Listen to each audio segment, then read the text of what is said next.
friends, welcome back to Hungry Management. Thank you so much for subscribing and watching my channel. I want to say special thanks to my lovely friends Claire. I love you and I hope you enjoy cooking this recipe because today we're going to make some awesome chicken supreme with baby root vegetables. Well, the first step, if you're watching this, we're going to take our chicken breast out of the fridge because the best way to ruin a perfect protein, guess what, is to cook a stone cold chicken breast on a piping hot pan, and we don't want to do that. So the first step, we're gonna bring the chicken breast to room temperature. The second step is to preheat your oven to 425 Fahrenheit, and then let's start from there.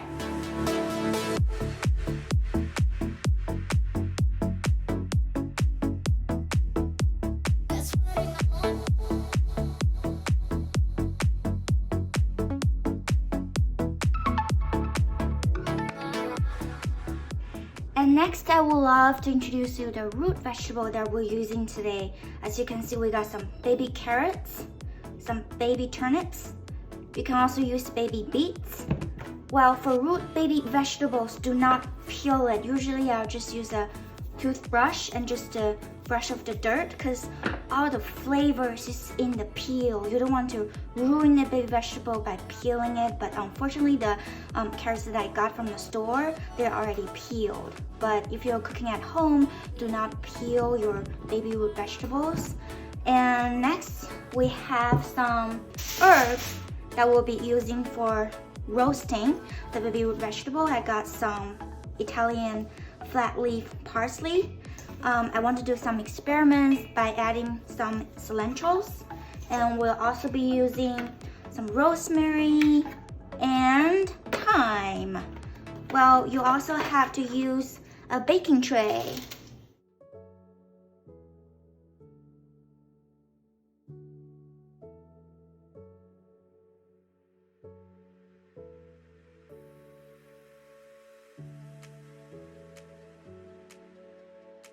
Our next step is to put the baking tray directly on top of the stove. I know how crazy it sounds like, but literally it will just take 30 seconds to heat up all the ingredients within. Woo! Like 4th of July, all the fireworks. 5, 4, 3, 2, 1. Sounds good. Now, let's put it in the oven.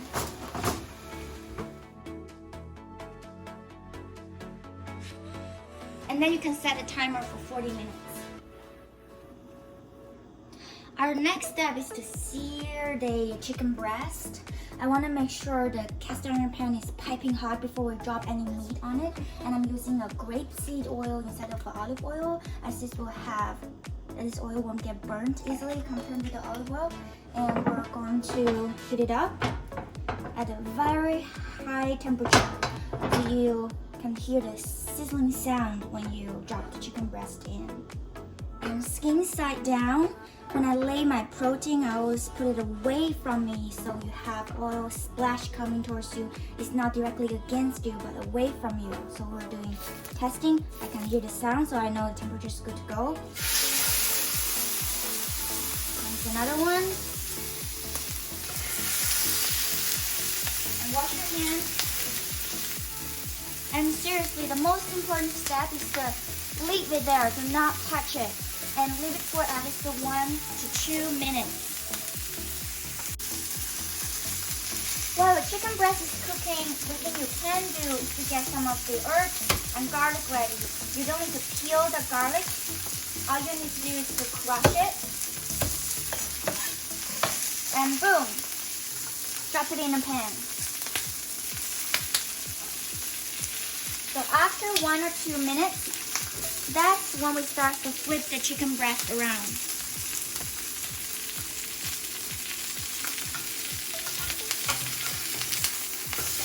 Ooh, look at the beautiful sear.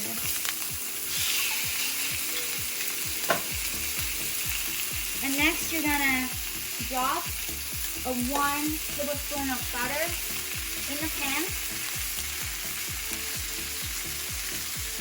Bring the temperature down to medium high. And we're just gonna baste the chicken breast in the pan.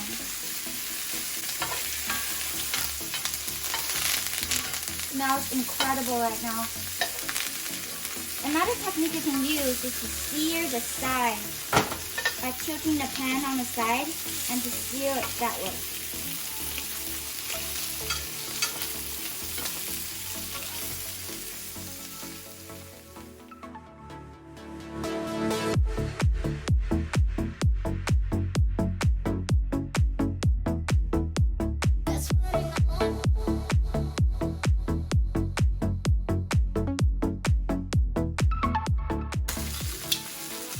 And our next step is to flip the chicken breast back.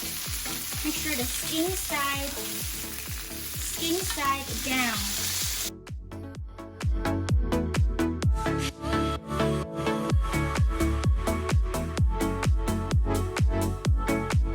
While you're waiting for the chicken breast in the oven, next step that you can do is to chop up some shallots.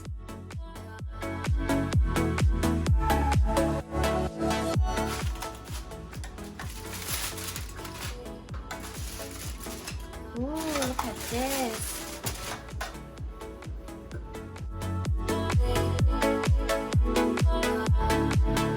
Next, we're going to get a chicken breast out of the oven.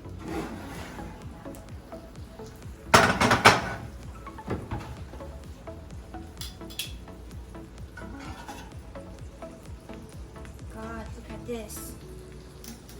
We're going to place it here so we can still have the water dripping underneath, so the entire breast won't be soaked inside the water, so the skin side can still stay crisp.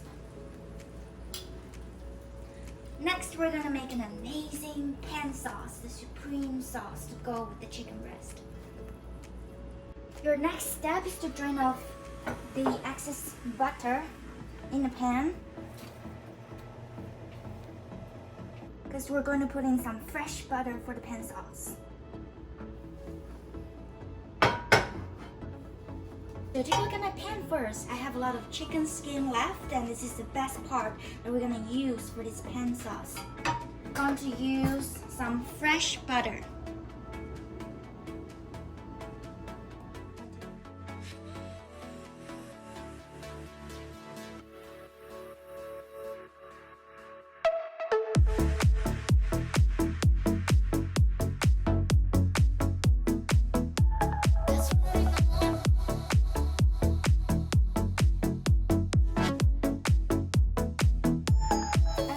Going to add a tiny bit of apple juice to deglaze the pan.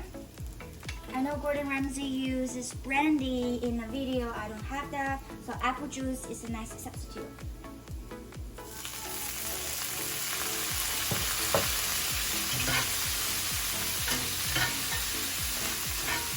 Next, I'm going to add a little chicken broth. It's a low sodium chicken broth, so you can control your salt levels easily that way.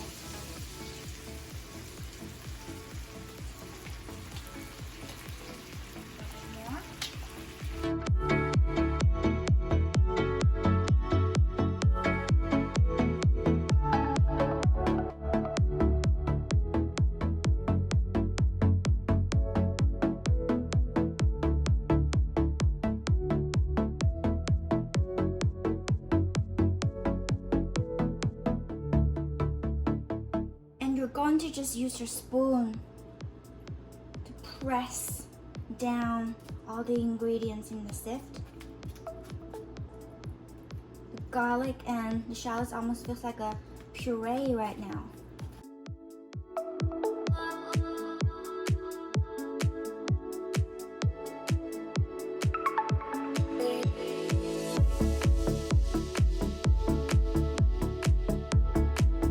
So to plate this dish, we're going to look at the caramelized roasted carrots.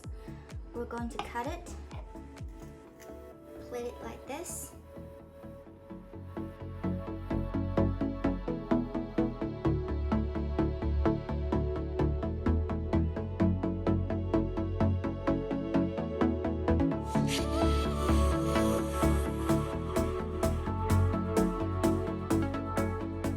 next we're going to slice our chicken breast.